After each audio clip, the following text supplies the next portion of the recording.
Waalaikumsalam warahmatullahi wabarakatuh. Selamat pagi anak-anak. Pagi Bu. Apa kabar semuanya? Baik, alhamdulillah. Sebelum kita melaksanakan pelajaran pada hari ini, mari berdoa bersama-sama dan membaca surat Al-Ikhlas. Bismillahirrahmanirrahim. Rabbi zidni ilma warzuqni fahma. Rabbi Shrah li sadri wa yassir li amri wahlul 'uqdatam min lisani yafqahu qawli. Rabbi zidni Ni ilma warzuqni fahma. Amin. Baik, selanjutnya saya akan absen terlebih dahulu. Risla Iza Hadir Bu. Fatma Hadir Bu. baik. Pertemuan kemarin menjelaskan tentang meyakini kitab-kitab Allah. Sekarang kita memasuki bab yang ketiga, yakni menjadi pribadi berintegrasi dengan sifat amanah dan jujur.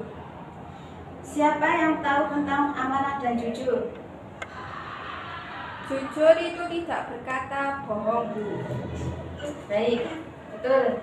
Secara bahasa, amanah berasal dari kata amanatan yang berarti amanah, tentram, tenang, yang hilang rasa takut.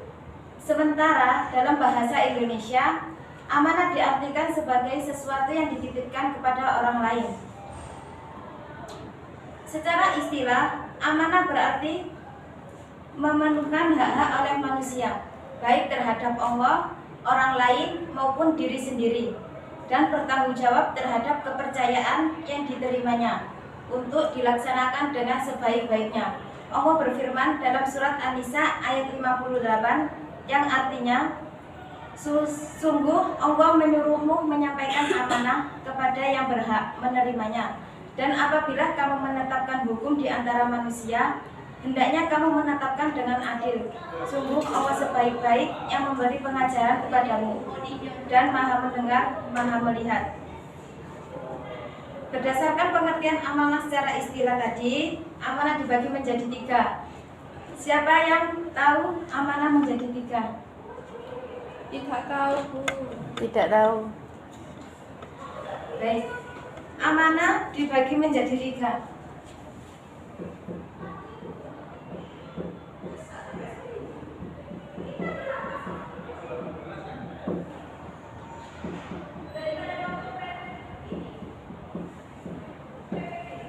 Yang pertama yakni amanah kepada Allah.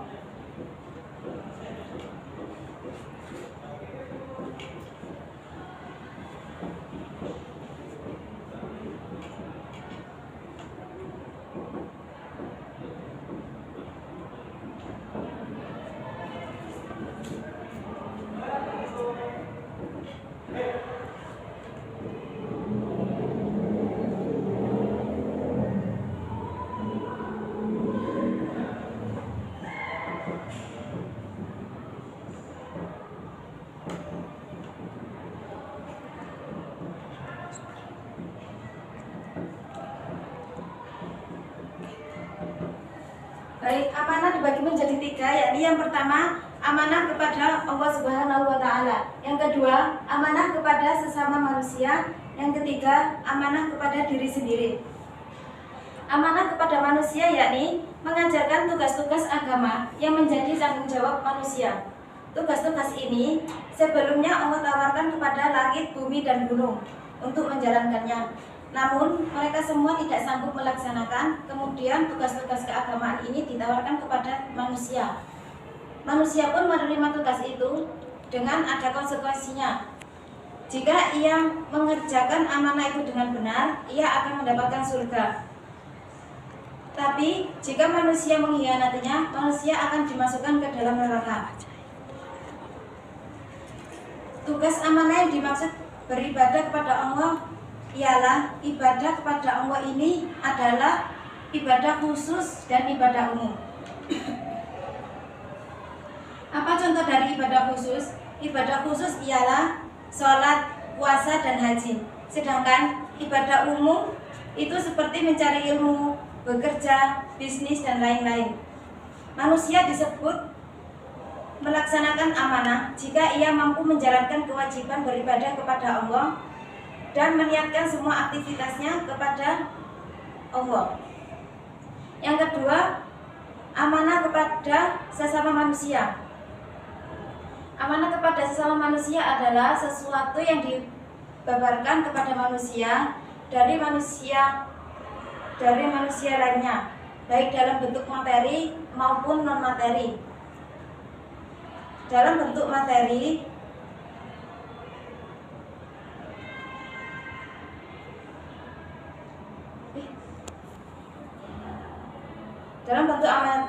amanah menitipkan benda atau harta kepada seseorang seperti memberi pinjaman, hutang, atau yang lainnya.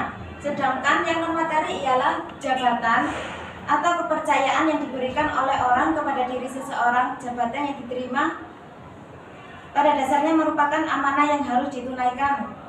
Yang ketiga yakni amanah kepada diri sendiri.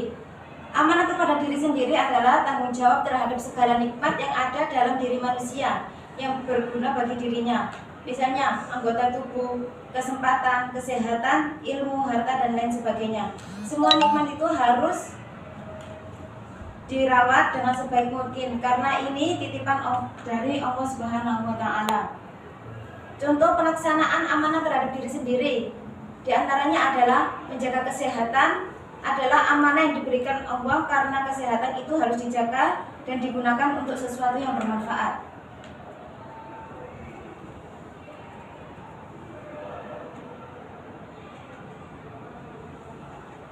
Sementara jujur secara bahasa adalah berarti lurus hati dan tidak bohong dan tidak curang.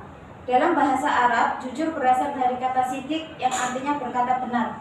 Sedangkan secara istilah, jujur adalah kesesuaian antara lahir batin, ucapan dan perbuatan serta berita dan fakta.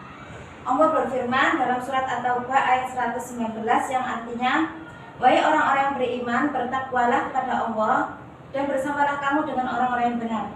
Seseorang dikatakan jujur apabila ia berkata sesuai dengan kenyataannya. Kenyataan ini meliputi sesuatu yang dipikirkan dalam hati ataupun pikiran, perbuatan yang dilakukan dan informasi yang dikaitkan. Berikutnya yakni cara berperilaku amanah dan jujur. Cara berperilaku amanah yakni yang pertama, meyakini bahwa amanah itu merupakan titipan sehingga tidak mempunyai hak untuk memilikinya. Yang kedua, menyadari bahwa setiap amanah harus dipertanggungjawabkan, baik hak dunia maupun akhirat. Yang ketiga, menjaga amanah yang diberikan sebaik-baiknya agar tidak rusak dan kurang nilainya. Yang keempat, melaksanakan amanah sebaik-baiknya sesuai dengan tujuan. Kemudian cara berperilaku jujur. Di sini ada yang tahu gimana cara berperilaku jujur? Belum. Baik, yang pertama yakni meyakini bahwa Allah Maha melihat, Maha mendengar, dan Maha mengetahui terhadap segala yang dipikirkan, dikatakan, dan dilakukan oleh manusia. Yang kedua, meyakini bahwa kejujuran dapat memunculkan kepercayaan dari orang lain. Yang ketiga, meyakini bahwa kejujuran akan membawa kepada kebaikan, baik kebaikan dunia maupun akhirat. Nah, sekarang sudah tahukah bagaimana cara berperilaku amanah dan jujur? Karena amanah dan jujur merupakan akhlak yang sangat penting dalam kehidupan. Dua akhlak mulia ini menjadi fondasi utama dalam bermuamalah atau hubungan antar sesama manusia. Hubungan sosial yang dibangun atas nilai-nilai amanah dan kejujuran akan melahirkan kepercayaan terhadap sesama. Kemudian, hikmah sikap amanah dan jujur bagi masa depan dan generasi muda. Sikap amanah dan jujur ini memiliki manfaat yang bersifat vertikal sekaligus horizontal. Manfaat vertikal berupa peningkatan keimanan kepada Allah Subhanahu wa taala yang menjaga amanah dan kejujuran, menunjukkan bahwa dirinya memiliki keyakinan bahwa Allah Subhanahu wa Ta'ala yang Maha mengetahui, Maha melihat, Maha mendengar terhadap segala yang dipikirkan, dikatakan, dan dilaksanakan manusia. Kemudian manfaat horizontal. Manfaat horizontal yakni sifat amanah dan jujur adalah meningkatkan kepercayaan dari orang lain. Orang yang selalu menjaga amanah dan kejujuran akan mendapatkan kepercayaan. Kemudian setelah ini seluruh siswa membentuk kelompok maksimal 5 orang. Kemudian kesimpulan yang dapat kita ambil dari pelajaran hari ini yakni pertama, sikap amanah dan jujur akan melahirkan kepercayaan, namun kepercayaan itu tidak bisa didapatkan secara instan. Sikap amanah dan jujur harus dimiliki dalam jangka yang cukup lama dan teruji dalam berbagai situasi. Yang kedua, orang yang berlaku amanah akan mendapatkan kebaikan, keterangan, dan kebahagiaan hidup baik di dunia maupun di akhirat. Baik, untuk materi minggu depan itu akan mempelajari tentang ibadah dengan disiplin dan penuh harap kepada Allah Subhanahu wa Ta'ala serta peduli terhadap sesama melalui sholat gerhana, istisqa, dan jenazah. Mungkin hanya ini yang bisa saya sampaikan. Kalau ada dipertanyakan silakan. Assalamualaikum warahmatullahi wabarakatuh.